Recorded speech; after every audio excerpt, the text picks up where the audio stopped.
A very good afternoon and thank you for joining us on Beetv News Updates at 3. I am Ruth Ogbodo and now the news in detail. The Lagos State government has reaffirmed its commitment to becoming a model for subnational climate leadership in Africa. Commissioner for Environment and Water Resources Tokunbo Philip Wahab stated that Lagos is deliberately creating an enabling environment for private capital to flow into green investment and to build a robust pipeline of green businesses. Speaking at the African Climate Finance Summit held at the Mike Adenuga Center, Wahab highlighted the importance of these initiatives for the continent. The summit, organized by the Impact Hub Lagos, showcased pioneering startups addressing Africa's pressing environmental challenges. An adaptable and resilient infrastructure to finance it for us. That is why climate finance is not a luxury for us as a nation and then as a state. It is not a charity at all. It's a matter of national survival and the driver of long-term sustainable growth. For the first time this year, for the first time in this series, we've matched the traditional Africa Climate Finance Day, which is a platform for connecting innovative climate innovators with climate-focused financiers. That has been the traditional model, but this year we introduced an addition, and we provided support, technical support to the climate innovators through a month-long accelerator. So something that will appear in subsequent years, which is the Africa Climate Accelerator, has been birthed in this year. Africa as a continent contributes just 4% of the global greenhouse gas emissions. I thought it was really, inequity and justice. At the time I was in San Francisco, looking for ways to help entrepreneurs around the world, and my curiosity, I would say, brought me here.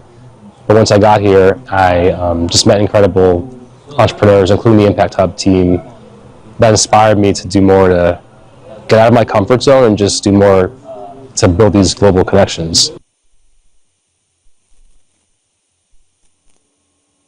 The second edition of the Beetv, an experiential learning initiative, brought together industry stakeholders, undergraduates, students, and high-net-worth individuals in an atmosphere of conviviality and knowledge sharing. The report. The event held at Kunle Afolayan Production Cinema featured the screening of Kunle Afolayan's October 1 and a high-impact leadership discussion. Beyond entertainment, the movie provided a backdrop for an in-depth discussion on leadership, communication, handling pressure, the complexity of human behavior, and conflict navigation. Key themes explored in the storyline. Decision-making patterns, and then you see the results of that decision that they made, and you analyze it. Okay, did this actually yield a positive result, or was there another way this could have been done? And then you begin to relate that to your own natural life circumstances or situations, and then you learn from it. So that's just an example of how people can take learnings while watching movies. So I believe that, yes, as they say, maybe I studied theatre arts as well, so it's a reflection of reality. Theatre is a reflection of reality. So at the end of the day, you are picking lessons from it, and every opportunity that you find in watching every movie, take as best as possible what works for you. Somebody wants to write for people living in Umuaran or in Plateau State, and he has not done intentional study, it will not be received properly. So I think most of the work lies in research, in being intentional, and of course being deliberate about what we want to do. During this session, facilitators emphasized that true leadership is revealed in moments of pressure, using the film's protagonist as an example. They highlighted the importance of clarity, courage, and strong values in navigating challenging situations. The takeout is not just I've seen the movie. The takeout is actually a master class for them. Okay, I've been privileged to attend some trainings, and I know that when it's done differently, it sticks better. And so that's why we're exploring this channel or format, as it were. The moment you learn that a movie just came out, and this age, they are all crazy about AI stuffs and all that. You can do it before watching the movie. You can do it after watching the movie. Click that prompt on any AI tool, particularly maybe ChatGPT or so. It will dig out every single information that you need to pick from that movie, and you will get that information that is required. The facilitator concluded by stressing that personal growth and self-awareness from the true foundation of effective leadership. Precious Agbolaho reporting for Beetv News. The Federal Roads Maintenance Agency in Akwa Ibom State has announced a nationwide initiative, Operation Connect Your Destination, aimed at making highways safer. The program comes as millions of Nigerians prepare for long journeys. The report. Every December, Nigeria highways are filled with the movement of homecoming as cars carrying gifts and passengers, along with night buses, travel to distant villages carrying families eager, tired and hopeful in pursuit of reunion. However, many of these journeys are cut short due to potholes, deteriorating road sections, and accidents that claims life before travelers reach their destination. Farmer aims to change this narrative, deploying teams across 36 states to repair over 10,000 square meters of damaged roads and restore nearly 881 kilometers of motorable highways. The initiative is expected not to only provide smooth rides but also to create 1,722 jobs, improve connectivity, and reduce vehicle repair caused by poor road conditions. There are 39 corridors in the country, so the project will go on all the 36 states of the Federation. So even though that is being flagged up here, but the program is running in 36 states of the Federation. And in terms of scope, as I earlier said, there are potholes to be patched, there are field sections to be restored, there's overlay to be done. I want to thank you for FEMA initiative to make sure that this pothole is being done, which will reduce the dead track of most of our people that are traveling home for this Christmas period. FEMA has actually helped us in a to a great extent, because when we identify these spots, they go ahead to ensure that these blind spots are being taken care of. This season, FEMA hope that every traveler who set out will safely return to awaiting loved ones. The agency is also urging motorists to drive cautiously, as repair crew will be working along busy routines across the country during the festive period. Precious Agbolaho reporting for Beetv News. Former President Goodluck Jonathan has explained why he returned to Nigeria on an Ivorian aircraft following recent political events in Guinea-Bissau. He stated that President Bola Tinubu had also arranged to send a jet, but the Ivorian aircraft secured an earlier landing permit. The former president, who was in Guinea-Bissau as head of the West African Elders Forum Election Observation Mission, said he felt compelled to speak and thank Nigerians for their empathy and encouragement following the incident. He explained that both President Tinubu and Ivorian President Alassane Ouattara has made arrangements to evacuate him and his delegation from Guinea-Bissau, but the Ivorian team secured landing clearance first, which he attributed to stronger regional connections. But the Ivorian team secured landing clearance first due to what he described as stronger regional links. To thank my president, President Tinubu, and the Ivorian president, President Ouattara. Both presidents were to send aircrafts to lift us, but somehow, Côte d'Ivoire is closer to Guinea-Bissau, and there's always some relationship between Francophone countries and the Lusophones or among the Francophone. They were able to penetrate their system to get landing permits first before Nigeria could do that. So the Ivorian aircraft was already on their way to pick us. So when we learned about the Nigerian aircraft about leaving, we asked them not to bother. And that is why, if you see the pictures, I was brought by an Ivorian aircraft. So we thank the two presidents, President Ouattara and President Tinubu, and indeed thank Nigerians, young and old, for that. During the meeting of all heads of observation missions, and they gave accounts of all the observers gave their account. Nobody gave something different. The elections were peaceful. Counting of results at the polling units peacefully done.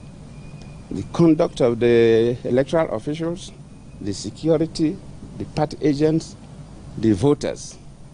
It was a good election, and one expected the result to be announced. Then while they were collating the results, then they are finished collating results. You know, results for presidential election are collated at different levels. Right. The 9 regions, results were ready. So they were collating them at the capital. And when they were almost through, and we were all waiting for the result to be announced, then Mbelo announced that there's a coup. For want of better word, I would say maybe it was a ceremonial coup. Because for two things, it is the President Mbalo, that announced the coup. Before later, a military man came up to address the world that they were in charge of everywhere. Then Mbalo has already announced the coup, which is strange. Not only announcing the coup, but Mbalo, while the coup took place, was using his phone and addressing media organizations across the world that he has been arrested. I'm a Nigerian close to 70, and I know how they keep heads of state when a coup takes place. The federal government has launched the ECOWAS National Biometric Identity Card to enhance border security and combat cross-regional crimes across West Africa. Nigeria is now the 7th ECOWAS member state to implement the digital identity system, which officials said had been stalled for over a decade before being revived under President Tinubu's renewed focus on deliverables. The new card replaces the old paper-based ECOWAS travel certificate and will enable others to move freely across the sub-region without a passport, while improving biometric verification and intelligence-based trafficking of cross-border movements. The launch of this, we understand the implications for our regional security above all. This is a foundation upon which our security agencies can build effective intelligence gathering mechanism. This is a foundation because you can't protect who you don't know. Every day people come through the border. Identification becomes a challenge, and as a result of that, insecurity becomes. Its biometric core is anchored on high-quality facial image and fingerprint data. It establishes a secure and reliable link between the owner and the credential. It also enables seamless data exchange and interoperability across borders.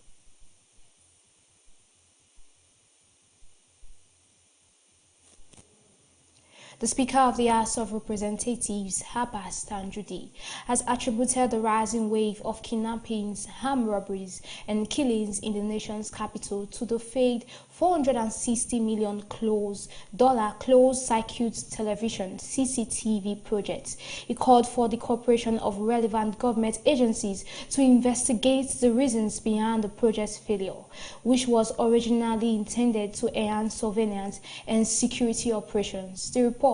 The $460 million CCTV project, founded by a Chinese loan and launched in 2010 by then government, was intended to enhance security in nation's capital by installing surveillance cameras across the Federal Capital Territory in response to rising insecurity. However, poor execution, mismanagement, inflated contract, and corruption hindered its progress. Years later, the project remained incomplete. The House of Representatives has inaugurated a committee to probe the matter, even as successful governments continue servicing the loan. Speaker Abbas Aduja emphasized that citizens deserve transparency regarding the loan's utilization and the reason behind previous failure, ensuring that all legislative tools will be employed to ensure accountability and improve security. To the chairman and members of this other committee, you have been entrusted with a sacred mandate. Your task is not to hunt, but to underscore the truth conduct a thorough and forensic investigation into the status of the 460 million naira CCTV project. Chair of the committee chair, Donaldo Ojogu, described the worsening insecurity situation in Abuja as having turned the city into a theater of fear.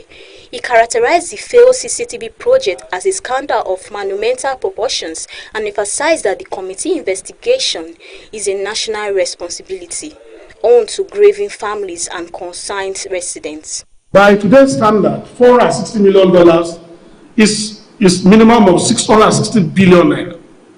And you know what that can fund in our national budget. So that will not be allowed to go into the waste bins. But like we have stated, the mandate of the Speaker is clear. Our mandate is also clear. We are on a truth hunt. We are not on a wish hunt. The committee mandated includes conducting a forensic investigation into the project status, level of integration with security agency, and the reason for its failures to deliver results. It is also tasked with providing actionable recommendations to salvage the projects, ensure values for the Nigerian people, and propose concrete measures to restore security and public confidence. Precious Agbolaho reporting for Beetv News. The Court of Appeal in Abuja has dismissed the appeal filed by the convicted leader of the indigenous people of Biafra, IPOB, Nnamdi Kanu, ruling that it lacked merit and had become academic following its terrorism conviction by a federal high court. Delivering the lead judgment, Justice Moses Ugo stated that Kanu's claim that his fundamental rights to dignity, healthcare, and religion were being violated while in DSS custody could no longer stand, as he is now serving a life sentence in prison. The court noted that Kanu's lawyer confirmed his detention in Sokoto prison, making it impossible to grant his request for transfer to Kuje Correctional Facility. Justice Ugo added that since Kanu had previously opted for prison custody, the court could not reconsider his request post-conviction.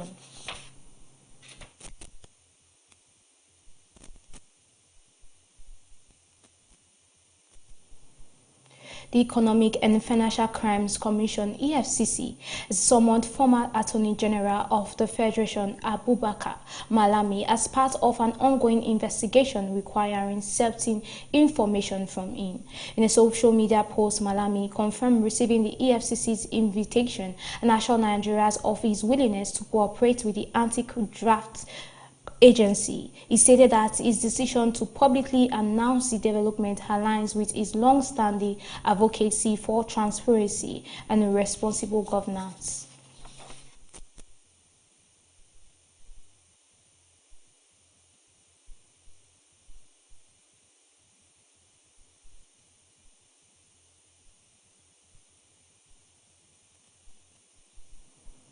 Going on a short break, stay with us. Hooray! It's another time, another day, and another year to celebrate Edo State Second Lady, Her Excellency, Ambassador Mrs. Kasha Osaiti Indahosa. A hearty congratulations to a woman of valor, a delectable wife, and a home builder, Her Excellency, Ambassador Mrs. Kasha Osaiti Idahosa, wife of Edo State Deputy Governor, His Excellency, Right Honorable Dennis Idahosa. On this special day, I join millions of Edo women and committee of friends at home and in the diaspora to celebrate you, Your Excellency. You are an amazing woman, a virtuous woman, humble and kind. I celebrate a pillar of support and a beautiful soul. May God bless your day with more love than your heart can hold. May God fill you with His grace now and always. May the Almighty God guide you with more wisdom to support your husband, our amiable Deputy Governor of Edo State. And may you continue to dazzle like the moon every day. I wish you many more years of celebrations. Signed, Chief Ambassador Mrs. Temi Stella Ogbeta, woman leader and special aide to wife of the Deputy Governor of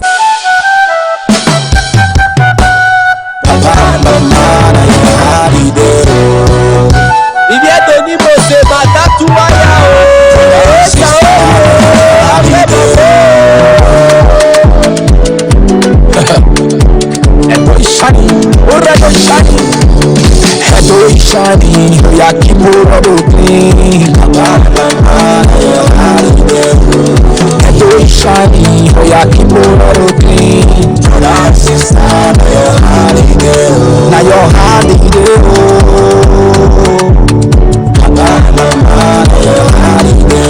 Now your holiday. Brother, sister, now your holiday. Oh, time don't reach. All other people, many people, Edo State people, time don't reach to keep your environment clean. Operation Clean Your Environment. Operation Clean Your Business Places. You will be hotel owner, you will be market owner, you will they work out for street bus driver. Aha, that's the thing waiting for your motto. Not to remain for grand. That's the thing waiting for your domot. Not to remain for meredo. Inside gota. Those one they cause yama yama. It they cause pollution to our environment. Carry that dirty, put on for your waste bin. Motto day we go carry on for your doorstep. Because you better can say cleanliness lead to godliness. Now small yama yama they lead to sickness. You will work out the drink pure water or can water. Not to react for grand. If they grab you, I just tell you they go. No time to waste time. This one time don't come for us to join hand with the Urado local government by Honorable Gabriel Dussel, aka Ganos, and the Go State government. His Excellency Senator Mondo Paolo Akako Rescue to keep environment clean. Because when you keep your environment clean, Papa, you go enjoy good health. Bring you this message from Urado Local Government Council. Let's join hands together to keep Edo clean. Welcome back, and now to the business news. Coronation Merchant Bank has announced the appointment of Mr. Paul Abiagam as his Managing Director and Chief Executive Officer, effective 1st of December 2025, following approval by the Central Bank of Nigeria. The bank disclosed the development in a statement on Friday, noting that the confirmation coincides with its 10th anniversary and marks the start of a new phase characterized by greater ambition and institutional maturity. The report. According to the statement, Abijam assumes the role after serving as acting managing director, a period during which the bank posted on one of its strongest performance in recent years. It said growth accelerated across key metrics, profitability improved significantly, and client engagement deepened during his tenure. Coronation Merchant Bank added that it also expanded its balance sheet, strengthened its capital position, and enhanced its market presence, achievements it attributed to the clarity and conviction of the bank's leadership. The bank added that 2024 proved transformative for the institution as it launched new business verticals, public sector, and financial institutions aimed at sharpening execution and broadening client relationship across an expanded sector base. Coronation Merchant Bank also strengthened its presence in the equity capital markets during the year, advising on several landmark capital-raising transactions for leading institutions navigating regulatory reforms. These achievements, it stated, underscore renewed agility and strategic momentum within the organization.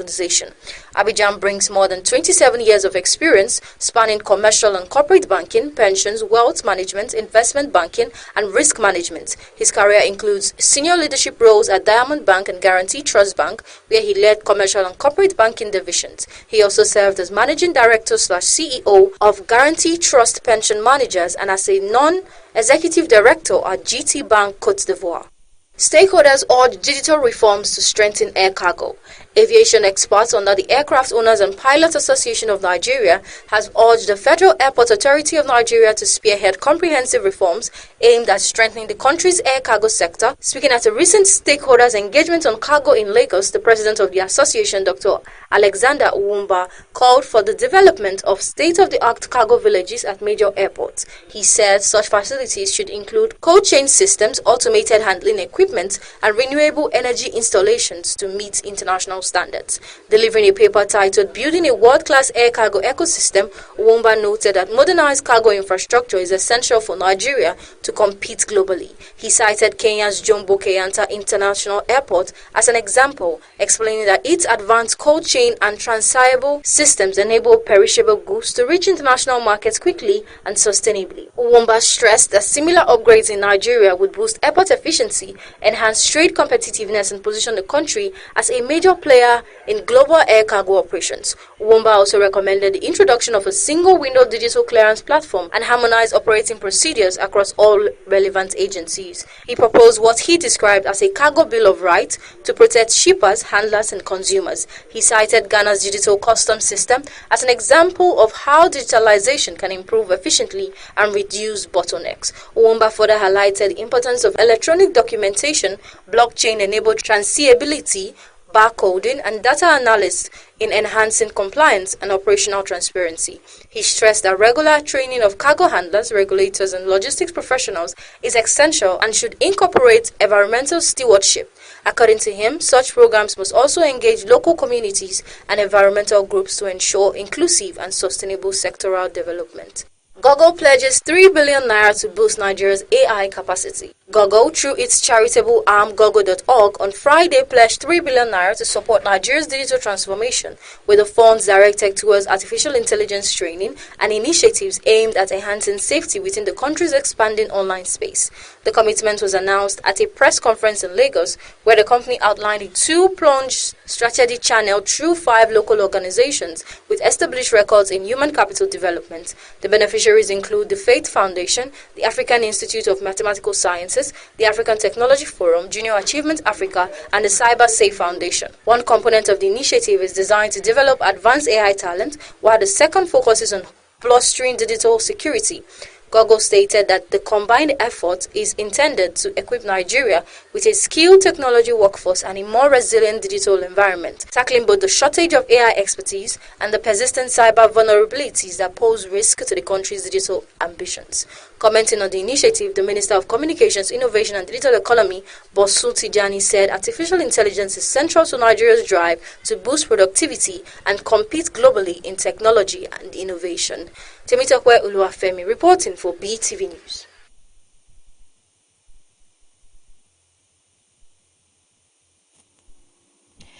As flood waters gradually receded, authorities are beginning to assess the extensive destruction left behind in multiple provinces. The report. According to disaster management officials, days of heavy monsoon rains triggered widespread inundation, cutting off roads, damaging homes, and disrupting essential services. Rescue teams have been working to reach affected communities, many of which remain isolated after key transport routes were submerged or washed out. Thousands of residents have been displaced, with emergency shelters set up to accommodate families forced from their homes. Preliminary assessment shows large-scale damage to farmland, public infrastructure, and private property.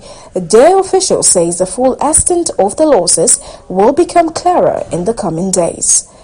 Relief operations are ongoing and authorities have urged caution as water levels continue to drop, warning that hidden debris, unstable structures, and contaminated water supplies pose ongoing risks. The government has pledged support for recovery efforts as the region begins the long process of rebuilding after one of the deadliest floods to hit southern Thailand in recent years. Soher Osemeki reporting for Beetv News. And now to the entertainment news.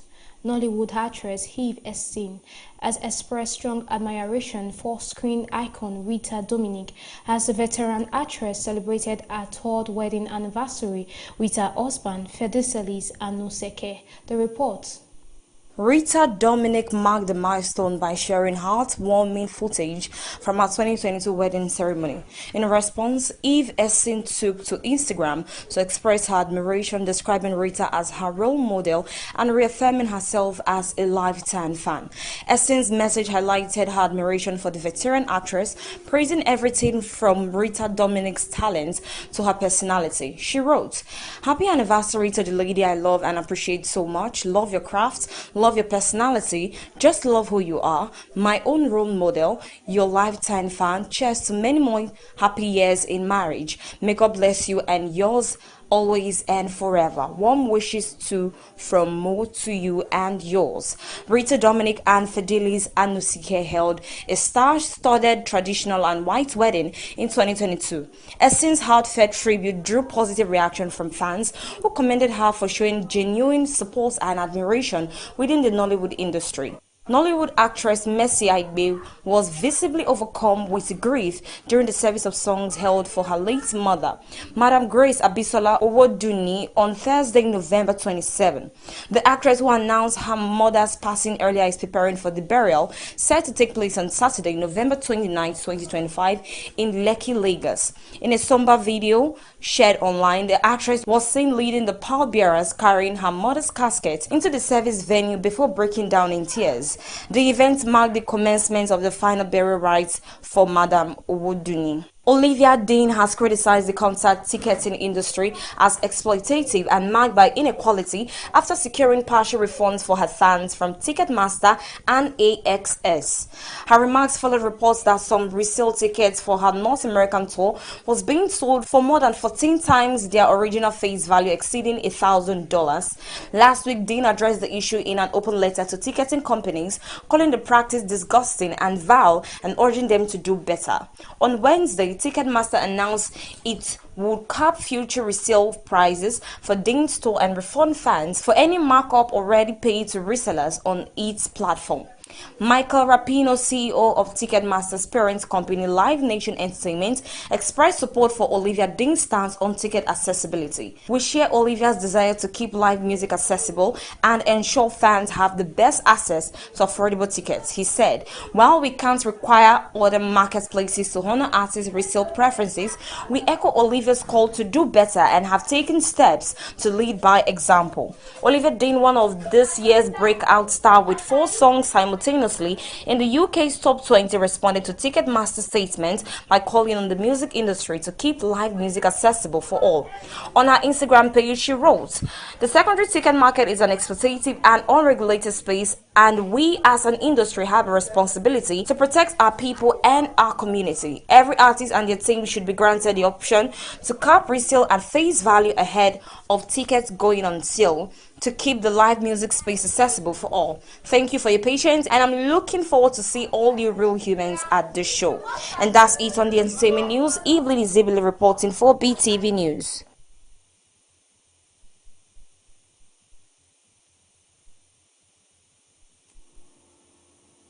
And that'll be all on our 3 p.m. news update. Thank you for joining and stay tuned for our 6 p.m. major news. I am Ruth Obodo. Goodbye for now.